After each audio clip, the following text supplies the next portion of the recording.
ખોટી વાત છે. એ માણસ એક ઇન્ટરવ્યુમાં એવું બોલ્યા છે કે અમે ફક્ત 15,760 રૂપિયા માતૃવંદના સ્કીમમાં લીધા છે. એક બીજા ન્યૂઝ વાળા જયારે ઇન્ટરવ્યુ લેવા ગયા એમાં કહે છે અમે ફક્ત 7,000 લીધા છે, બાકી બધા માફ કરી દીધા છે. મારી પાસે આખી ફાઇલ છે, બધા ગૂગલ પે ના સ્ક્રીનશોટ છે કે એ જે અમાઉન્ટ બોલ્યો છે એક અમાઉન્ટ સાચી નહીં બોલ્યો. 20-22 હજારના બિલો તો હું જ બતાવી દઉં. અને જે રોકડામાં પૈસા આપ્યા એના તો અમને બિલો પણ નથી આપેલા. જેવી રીતના કે એમ્બ્યુલન્સ લેવાય ત્યાંથી અમે બીજા દવાખાનામાં શિફ્ટ કર્યા, પહેલા કીધું બધું અમે કર્યું, બધાના પૈસા આપ્યા. મારી પાસે ગૂગલ પે માં સ્ક્રીનશોટ પડેલા છે. હેમંતભાઈ, બીજી એક વસ્તુ છે કે દલપતભાઈ દ્વારા એવું કહેવામાં આવ્યું છે કે જે આ બેન છે એ અમારા હોસ્પિટલમાં ડિલિવરી ટાઈમ આવ્યા હતા, એ બાબત શું છે? ખોટી વાત છે. હવે એક ઇન્ટરવ્યુમાં એવું કહે છે કે આ જે બેન છે અમારે ત્યાં સીધા 8મા મહિનો જે ચાલતો હતો, 7મો-8મો મહિનો, ત્યારે સોનોગ્રાફી લઈને આવ્યા છે. વાત ખોટી છે. આ મારી પાસે ફાઇલ છે. જી દર્શક મિત્રો, જે રીતના દલપતભાઈ દ્વારા કહેવામાં આવ્યું છે, સાથે સાથે જે પરિવારજન છે એમના દ્વારા ચોખ્ખે ચોખ્ખું બતાવવામાં આવે છે કે કયા તારીખથી એમને હોસ્પિટલમાં વિઝિટ કરી છે. સૌથી પહેલું આ છે 14 તારીખે ઉત્તરાયણના દિવસે મારા બેનને પ્રોબ્લેમ થઈ. જે દર્શક મિત્રો તમે જોઈ રહ્યા છો કે જે વિઝિટ મારી છે એ તારીખો સાથે એમના જે પરિવારજન છે બતાવી રહ્યા છે. કઈ તારીખે પહેલી વિઝિટ? સૌથી પહેલી વિઝિટ છે 14 તારીખે બપોરે 3:37 ઉત્તરાયણના દિવસે. જે દર્શક મિત્રો જે રીતના જોઈ રહ્યા છો કે જે સંજીવની મલ્ટી સ્પેશિયાલિસ્ટ હોસ્પિટલ છે એનું લેટર પેડ પણ છે. બીજી તારીખ બતાવજો ને. બીજી તારીખ હતી એમની 18 તારીખ, અરે 15 તારીખ. એના સેકન્ડ ડેટ બોલાયા હતા. એના પછી 18 તારીખે બોલાયા છે.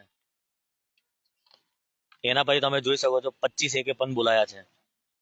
પછી બીજા મહિનાની 10 તારીખે બોલાયા છે. અને રેગ્યુલર જ્યારે બોલાયા છે મારા બેન હાજર થયા છે.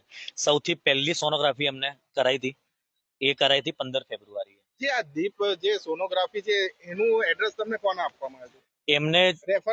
એમને અમને 3-4 રિફર કર્યા હતા કે આવા આટલા સોનોગ્રાફી છે, તમે ક્યાંથી તમને જે નજીક પડે ત્યાંથી સોનોગ્રાફી કરાવી શકો છો.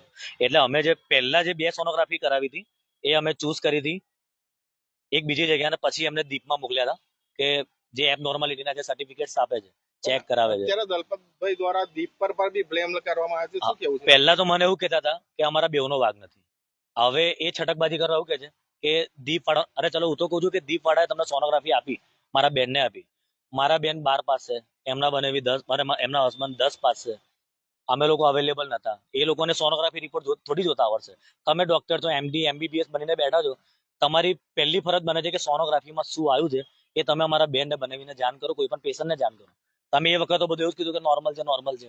અને સોનોગ્રાફીના મેં 10 જગ્યાએ રિપોર્ટ બતાવ્યા છે, બધાએ કીધું કે નોર્મલ છે. પછી છોકરું અમારું ખોડ કાપણ વાળું કેમનું આવે?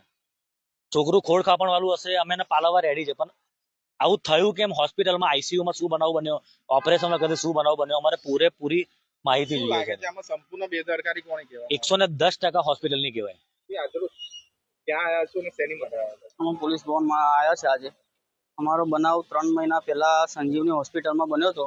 મારી વાઈફ અને મારો છોકરો બી એક્સપાયર થઈ ગયેલો. ડૉક્ટરની લાપરવાહીથી અમારો બંનેના જીવ ગયા છે અને અત્યાર લગીને અમારી કોઈ કાર્યવાહી થઈ નથી. અને અમારો જો FSL રિપોર્ટ આવશે એવું એવી રીતના ધક્કા ખવડાયા કરે છે. અમે કલેક્ટર ઓફિસે બી આવ્યું, પોલીસ ભવનમાં બી આપણે આવેદનપત્ર આપ્યો છે, પણ અત્યાર લગીને અમારી કોઈ કાર્યવાહી થઈ નથી. શું માંગ છે અત્યારે? અમારે તો માંગીએ છીએ કે તાત્કાલિક આ પગલાં ભરાયાના અને તાત્કાલિકની કાર્યવાહી થાય. અને અમારો જેવો સેમ બનાવ ભાઈ જોડે બી બન્યો છે. આવા બનાવ તો હજુ કેટલા લગીને બનાવશે આ લોકો? સંજીવની હોસ્પિટલ વાળા કઈ તો નિર્ણય આવતો નથી આનો. શું લાગે છે સરકાર દ્વારા શું કાયદેસરની કાર્યવાહી એ રીતના આને નાલિયાવાડી ચાલી રહી છે?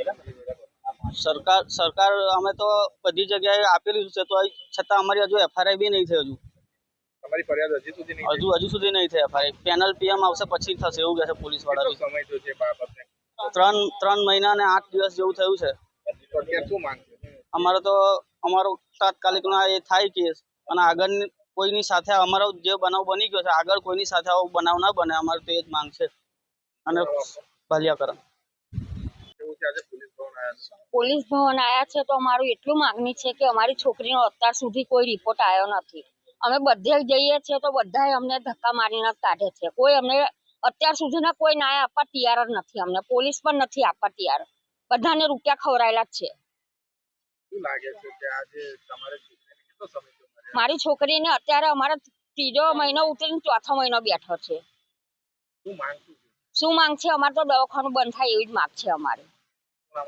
મારું સુમિત્રાબેન ભાલિયા અર્જુન.